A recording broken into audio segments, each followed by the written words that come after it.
Hey folks, Redrix here. I know I've been late with this PS4 warning news, but I have been busy lately, so I haven't been able to record this video, and by the time I'm uploading this, the news is going to be a couple days old.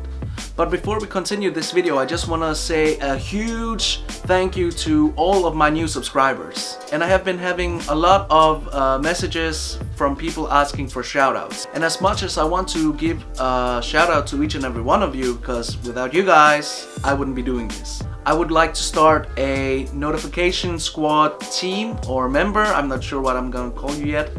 And all you have to do is to ring the bell if you're already subscribed and be one of the first to comment notification squad on my next video.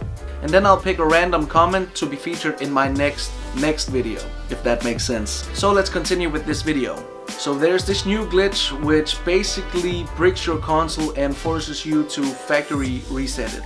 So I'll recommend changing your settings like right now during this video or even after. And to do that, I have written it down here. You'll have to go to Settings, Account Management, Privacy Settings, Personal Info, Messaging, Messages.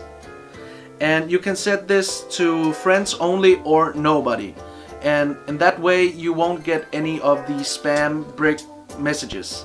So I'd recommend you doing that like right away. I have been doing it and luckily I haven't been receiving any of these messages.